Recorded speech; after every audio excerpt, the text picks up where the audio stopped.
feels like we were glued to each other, yes we were.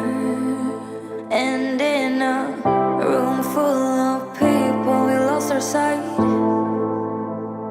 We're only us and no others, only us. But as we dove in deep, the water turned cold.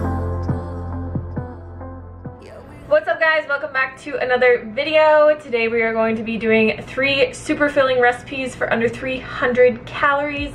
Yes, you heard that right. You can eat a pound of these recipes each for under 300 calories. Before I jump into the recipes, I just want to mention that this weekend only, we are having 40% off all of our ebooks. That means you can get my best-selling weight loss guide, Lean and Clean, for only $17. You can also get my Whole Foods recipe book, Real Food, Real Simple, with over 80 delicious plant-based recipes to satisfy your soul.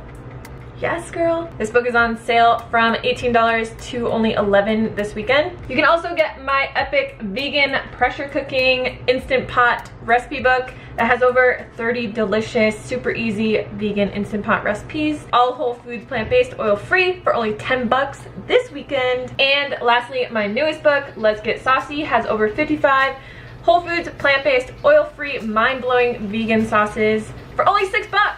$6. And if you guys don't have any of our books, you can get all of them for only $38 this weekend. That is a dang good deal. We don't do sales super often, so if you've been interested in getting any of our books, this is the time to do it. I will leave the link down below, the first link in the description box for you guys. Now that my little sales pitch is over, I just want to say that before I jump into these, this has been really the key to my weight loss over the years and keeping the weight off. I personally am a volume eater. I love to eat a lot of food, and the good thing about eating a whole foods plant-based diet is that it's very low in calorie density. So today we're going to be adding a bunch of vegetables into our meals, keep the oil out, the sugars out, everything that's really calorie dense, and we're able to eat a lot of food for very little calories. That's the key to losing weight on a whole foods plant-based diet. A lot of people think like calories on a vegan diet don't matter. They do matter. They do. I mean, I've had personal experience with this. I've gained weight on a vegan diet. I've lost weight on a vegan diet. And every time that my weight has gone up, it is when I've abandoned the calorie density. Oatmeal's done.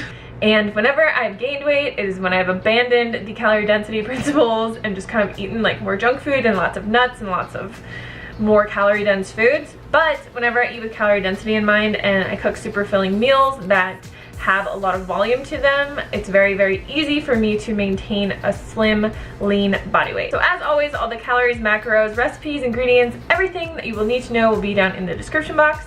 Let's get into the recipes.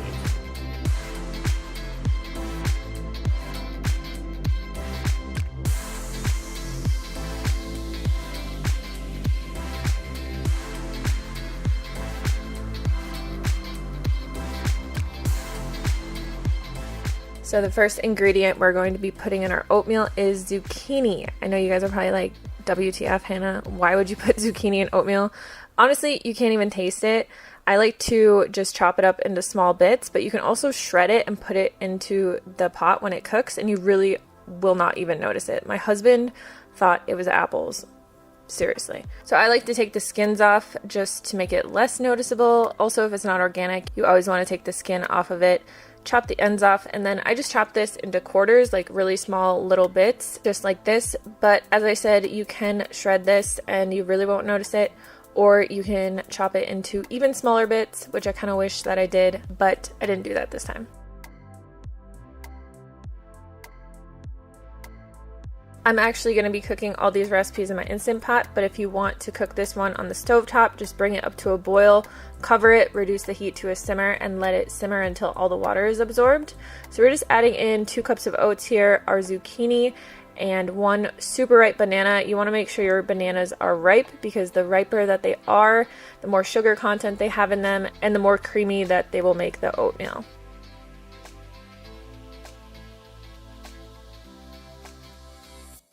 Then we're going to be adding in a teaspoon of cinnamon for some flavor, and also 1 teaspoon of vanilla extract. You can get really creative with this and add in like cocoa powder or any other kind of flavorings that you like.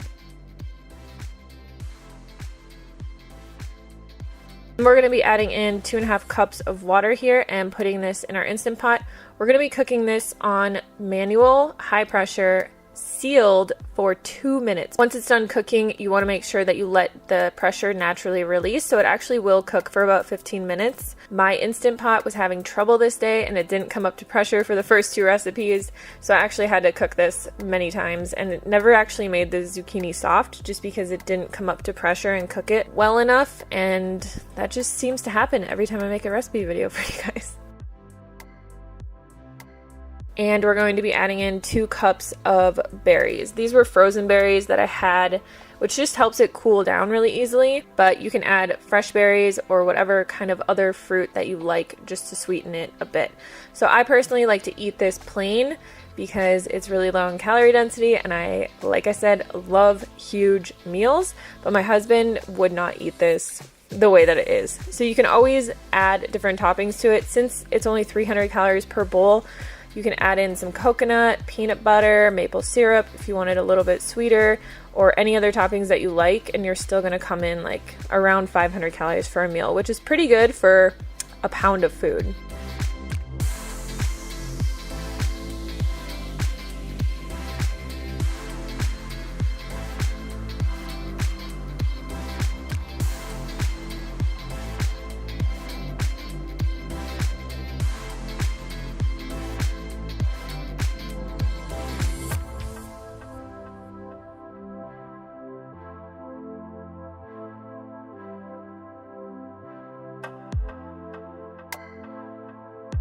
I actually made this lentil soup a few weeks ago, and it's quickly become one of my favorite recipes. I just really apparently like things with lentils. So we're just going to put our Instant Pot on saute. If you're doing this in a pan, just put a nonstick pan over medium heat, and we're going to add in 4 cloves of crushed minced garlic, a tiny bit of water. So I usually add 1 to 2 tablespoons of water, and then we're going to be adding in an entire onion that we chopped up as well. We're just going to cook this for about 5 or 8 minutes. You want to just let it release some of the natural fragrances, and then I like to add better than bouillon to pretty much everything I cook because it's super easy and it's just like a concentrated bouillon. If you don't have this, you can substitute the water for any kind of vegetable broth that you have. I usually add 2 to 3 teaspoons of this into like a large pot of something that I'm making, and it just gives it a really nice salty kind of umami flavor. And then we're going to add in some seasoning, so we have some dried herbs here. We're also going to add in a 32-ounce can of diced tomatoes. You can use fire roasted tomatoes or whatever kind of tomatoes you like. You could also just use like plain strained tomatoes. We're going to add in a cup of lentils.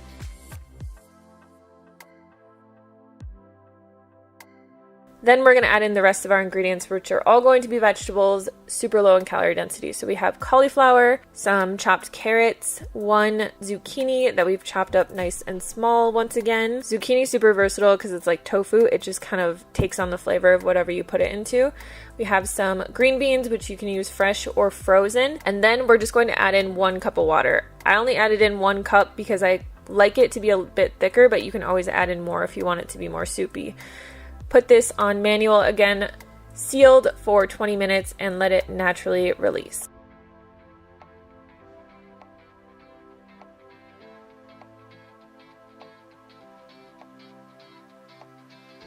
This soup is really delicious on its own. It has a lot of good flavor in there. Another thing that I like to do though is eat it with a side of rice and put some like hummus or cashew sour cream on top. Makes it really good. But get creative. You can put it over potatoes, put it on all different kinds of stuff.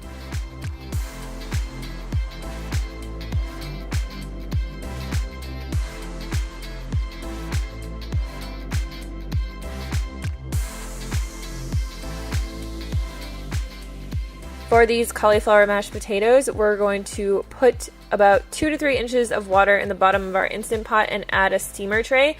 So personally, I like to add a steamer tray whenever I am cooking potatoes or steaming anything, obviously. But for mashed potatoes, if you cook them in the water, they do get really watery because they take on a lot of the water that's in the pot. If you steam them, they just get really soft, which is why I like to use red potatoes. They're super creamy and they don't feel like watery when you mash them together. We're going to be adding in a half a head of cauliflower that we chopped up. Cauliflower is great to add to lots of recipes just because it's really low in calories. It has a lot of nutrients in it. Even though it's a white food, it's super good for you. Put the top on manual pressure once again and steam these for 10 minutes and let them naturally release. You're going to take out the steamer tray and dump out the water and then just dump everything back into your Instant Pot. We're going to add 2 teaspoons of garlic powder. You could also sub this for nutritional yeast. We're going to add in the juice of 1 lemon and then half a cup of organic non-sweetened soy milk. Just mash that all together really easily. This is a really great side dish, but personally, like me and my husband love to just eat huge bowls of mashed potatoes. I feel like that's a vegan thing, I don't know. But before I went vegan, I would never just eat like plates of mashed potatoes by themselves, even though I've always loved mashed potatoes. Long story short, you can use this as a side dish, you can eat it as a main meal, you can use it however you want, but these are really, really creamy, really filling, and again, super yummy. Alright, that is it for today's video. Thank you guys so much for watching. As I said, you can always add things to these recipes, subtract things from these recipes that you don't like. The key to this is really just adding a lot of volume and a lot of low calorie dense fruits and vegetables into your meals so that you can bulk them up, eat tons of food for a lot less calories. If you have any questions, just leave them down in the comments box below, and if any of you recreate any of these recipes, please tag me on Instagram because I love seeing your guys' recreations. I will see you on the next video. Thank you so much for watching, and check out the sale if you haven't gotten any of our recipe books yet. First link in the description box.